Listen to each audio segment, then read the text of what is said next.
Je m'appelle Michel Blanc, je suis le directeur projet et développement du syndicat des vignerons de l'appellation Châteauneuf-du-Pape, qui est située dans le Vaucluse entre les villes d'Avignon et d'Orange. L'appellation Châteauneuf-du-Pape est la première à avoir bénéficié d'un décret au mois de mai 1936 grâce aux travaux du baron Leroy et du sénateur Joseph Capu, qui tous les deux ont œuvré à créer un instrument juridique qui permettrait de défendre les produits sous indication géographique contre les fraudes et les usurpations.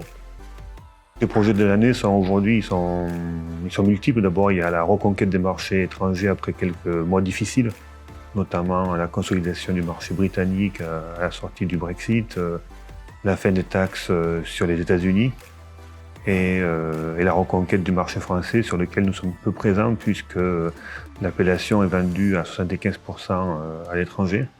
Donc les 25% qui restent, on entend les dynamiser, et notamment dans le secteur de la restauration, des cavistes.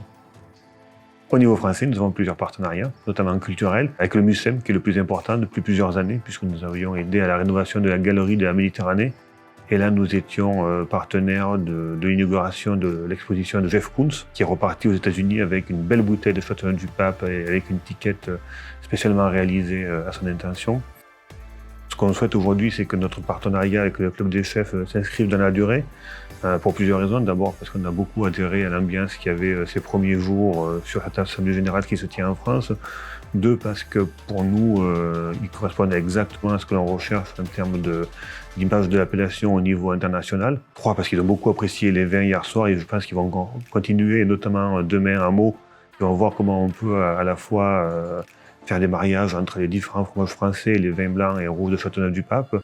Et après, si effectivement l'Assemblée Générale se tient l'an prochain dans le sud de l'Europe, nous sommes le sud de l'Europe, donc on peut envisager soit de faire un petit détour, soit de les inviter à passer par chez nous.